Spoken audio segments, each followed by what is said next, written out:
Atención jubilados y pensionados de todo el país. Esta mañana se dieron a conocer definiciones importantes sobre lo que podría venir en materia previsional luego del impulso de la reforma laboral por parte del presidente Javier Milei. En este informe vamos a explicarte con claridad qué significa esto para tu jubilación o pensión, cómo puede impactar en lo que cobras cada mes, qué pasará con los bonos y cuáles son los puntos centrales que tenés que tener en cuenta para no llevarte sorpresas en los próximos meses.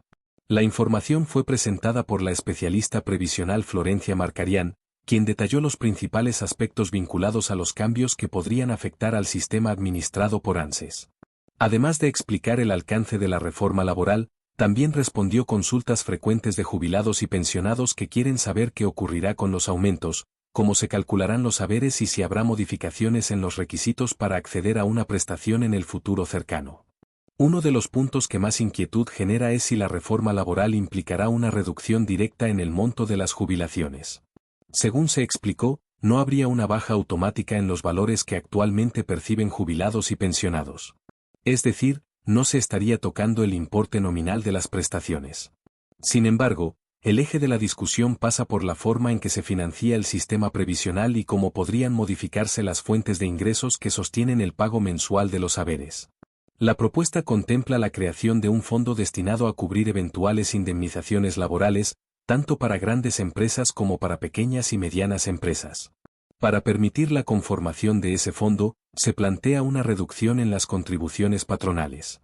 En el caso de las grandes empresas, la disminución sería del 1%, mientras que para las pymes podría alcanzar el 2,5%. Esa reducción impactaría en los recursos que actualmente se destinan al financiamiento del sistema previsional. Frente a esta posibilidad, surge la pregunta sobre si una menor recaudación por contribuciones podría afectar la sustentabilidad del sistema. Se aclaró que el organismo previsional no se financia únicamente con aportes de empleadores. Existen alrededor de 120 impuestos que están directamente afectados a la caja previsional y que también integran los recursos del sistema. Además, el Tesoro Nacional aporta fondos para cubrir los déficits que puedan generarse en las distintas cajas jubilatorias. Otro de los temas centrales es la evolución del poder adquisitivo de las jubilaciones. Si bien algunos analistas señalan que, al convertir los haberes a dólares, podrían verse cifras más altas que en años anteriores, lo cierto es que el debate real pasa por el poder de compra efectivo dentro del país. Muchos jubilados han experimentado pérdidas frente a la inflación y cambios en la fórmula de movilidad, lo que genera preocupación respecto de la capacidad de cubrir gastos básicos. Se recordó también el periodo de la pandemia, cuando se dejó de aplicar la fórmula de movilidad vigente y los aumentos se otorgaron por decreto. Esa decisión generó diferencias entre lo que se hubiera cobrado con la fórmula anterior y lo que finalmente se percibió. Esos desfasajes aún son motivo de reclamos judiciales en numerosos casos. Por eso, muchos especialistas advierten que cualquier nueva modificación debería contemplar mecanismos claros para evitar nuevas pérdidas acumuladas.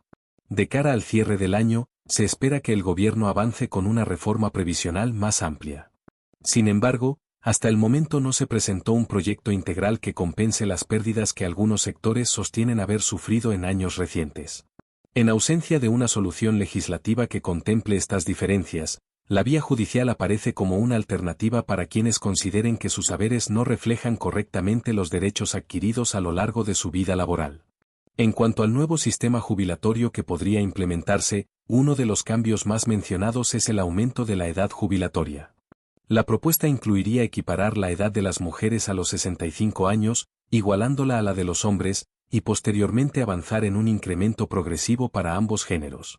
Este punto genera un fuerte debate social, ya que impacta directamente en la planificación laboral y personal de millones de trabajadores. Otro aspecto relevante es la posible modificación del régimen de pensiones.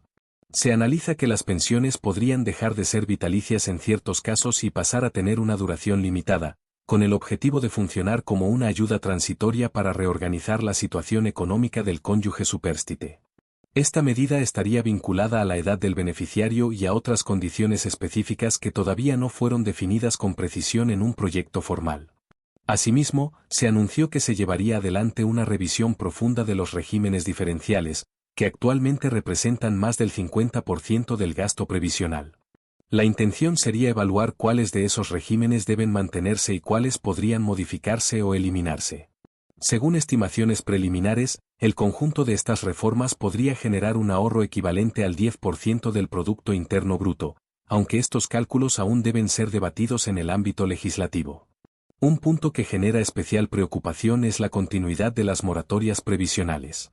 La reforma en estudio no contemplaría nuevas moratorias, lo que implicaría que quienes no completen los años de aportes requeridos no tendrían las mismas facilidades que existieron en etapas anteriores.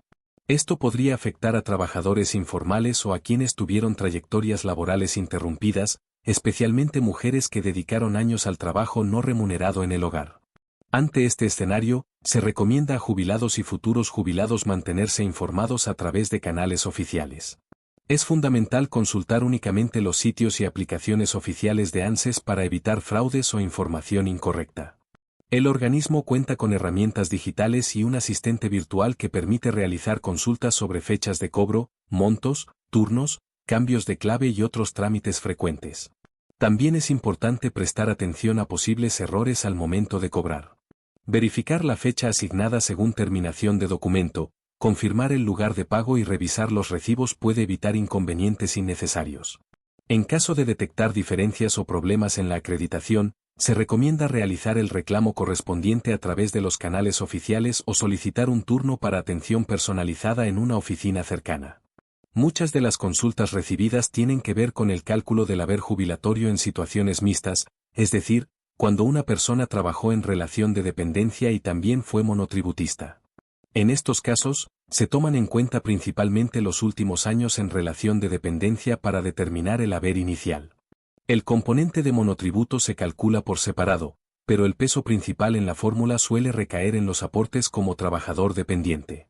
Por ejemplo, si una persona tiene 65 años y 42 años de antigüedad laboral, combinando empleo en relación de dependencia con actividad como monotributista, se analizarán los últimos 10 años trabajados bajo relación de dependencia para el cálculo principal. Esto brinda cierta tranquilidad a quienes alternaron modalidades laborales, ya que no necesariamente verán reducido su haber por haber estado inscriptos como monotributistas en algún periodo. Sin embargo, quienes fueron monotributistas durante toda su vida laboral suelen encontrarse con jubilaciones cercanas al haber mínimo, debido a la categoría de aportes realizada. Por eso es clave planificar con anticipación, revisar la historia laboral, si es necesario, regularizar aportes faltantes antes de iniciar el trámite. Una correcta revisión previa puede marcar una diferencia significativa en el monto final que se comenzará a percibir. En conclusión, el panorama previsional se encuentra en una etapa de posibles cambios importantes. Si bien no se anunció una reducción directa de los haberes actuales, sí se discuten modificaciones en la financiación, en la edad jubilatoria, en las pensiones y en los regímenes especiales. La recomendación principal es informarse por vías oficiales, analizar cada caso particular y mantenerse atento a las novedades legislativas para tomar decisiones con la mayor previsión posible.